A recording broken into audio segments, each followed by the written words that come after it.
ಅದಕ್ಕೆ ವಿಶೇಷವಾದಂಥ ಒಂದು ಗಮನ ಮಾಡಿ ಅದಕ್ಕೊಂದು ಕೇಂದ್ರ ಸರ್ಕಾರ ಜೊತೆ ತಾವೊಂದು ಕಾಯ್ದೆ ಬದಲಿ ಮಾಡೋಕ್ಕೆ ಏನೋ ಒಂದು ಪ್ರಸ್ತಾವನೆ ಕಳಿಸ್ಕೊಡ್ಬೇಕಂತ ತಮ್ಮಲ್ಲಿ ವಿನಂತಿ ಮಾಡ್ತೀವಿ. ಮಾನ್ಯ ಅಧ್ಯಕ್ಷ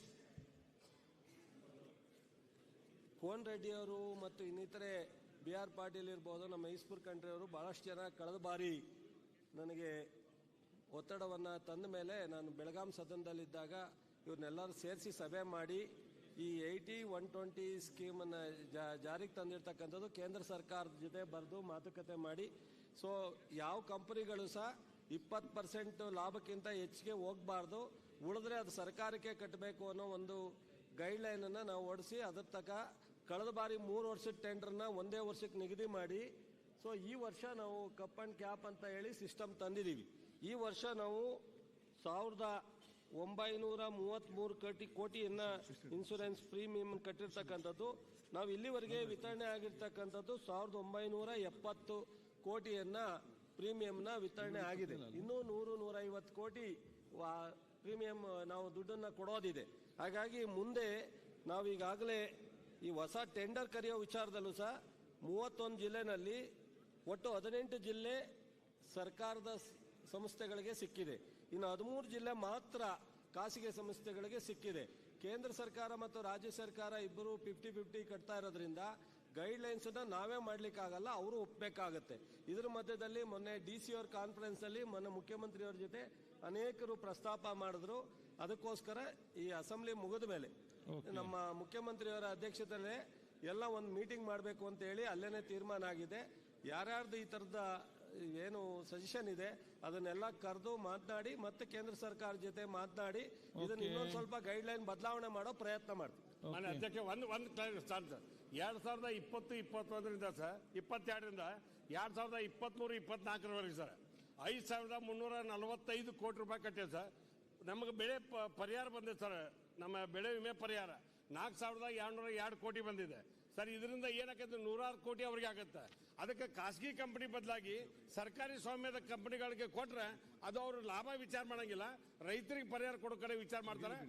ದಯವಿಟ್ಟು ಕೇಂದ್ರ ಸರ್ಕಾರ ಗೈಡ್ಲೈನ್ಸ್, ರಾಜ್ಯ ಸರ್ಕಾರ ಗೈಡ್ಲೈನ್ಸ್ ಮಾಡಿ ಅದನ್ನು ತಿದ್ದುಪಡಿ ತರಬೇಕಂತ ವಿನಂತಿ ಮಾಡ್ತಾರೆ. ಓಕೆ, ಈಗ ನಮ್ಮ ಕನ್ನಡ ಸಂಸ್ಕೃತಿ ಸಚಿವರು ತಂಗಳಿಗೆ ಅವರೇ HD ರೇವಣ್ಣ 27 HD ರೇವಣ್ಣ ಇಲ್ಲ.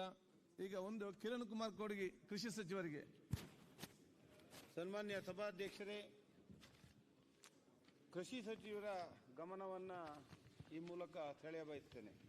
ಕುಂದಾಪುರ ವಿಧಾನಸಭಾ ಕ್ಷೇತ್ರ ವ್ಯಾಪ್ತಿಯಲ್ಲಿ ವಾಡಿಕೆಗಳಿಗಿಂತ ಈ ಬಾರಿ ಹೆಚ್ಚಿಗೆ ಮಳೆಯಾಗಿದೆ.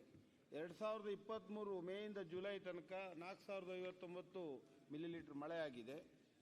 ಈ ವರ್ಷ ಮೇಯಿಂದ ಜುಲೈವರೆಗೆ 5536 ಮಿಲಿಲೀಟರ್ ಮಳೆಯಾಗಿದೆ. ಕುಂದಾಪುರ ತಾಲೂಕಿನಲ್ಲಿ ಕುಂದಾಪುರ ಹೋಬಳಿಯಲ್ಲಿ 4270 ಹೆಕ್ಟೇರ್ ಭತ್ತದ ಕೃಷಿಯನ್ನು ಮಾಡಿದ್ದಾರೆ.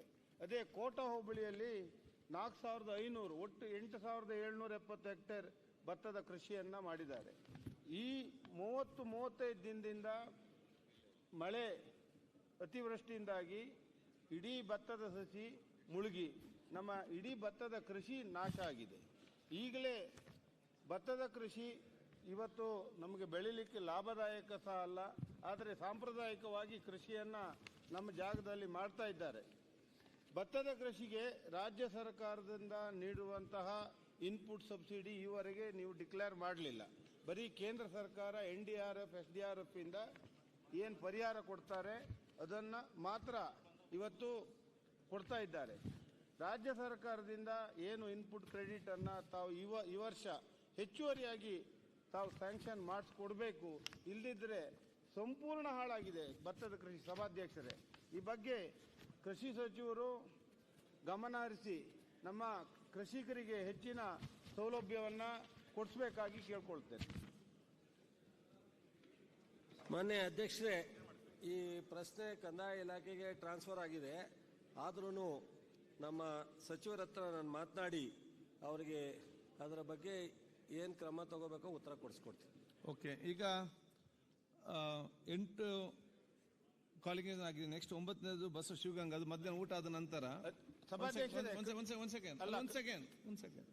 ಈಗ ನಾನು ಎಲ್ಲ ಸಚಿವರು ಹೇಳಿದಷ್ಟೇ, ಇವತ್ತು ಶಾಸಕ ಪ್ರಥಮ ಬಾರಿಗೆ ಇದು ಸಿಕ್ಕಿದೆ ಕಾಲಿಂಗ್ ಇಟೇಷನ್. ನಾವು ಸಭೆಯನ್ನು ಮಧ್ಯಾಹ್ನ 3 ಗಂಟೆಗೆ ಇವತ್ತು ಮತ್ತೆ ಪುನಃ ಊಟ ಆದ ಪುನಃ ಪ್ರಾರಂಭ ನಾವು ಇವತ್ತು ಮಾಡ್ತೇವೆ. ಎಲ್ಲ ಸಚಿವರು ಅದು ಬೇಗ ಬಂದರೆ ಬೇಗ ಕೂಲಿಂಗ್ ಅಟೆನ್ಷನ್ ಮುಗಿಯುವಂಥ ಅವಕಾಶ ಆಗ್ತದೆ. ಎಲ್ಲರಿಗೂ ಶಾಸಕರಿಗೆ ಅವಕಾಶ ಸಿಗ್ತದೆ.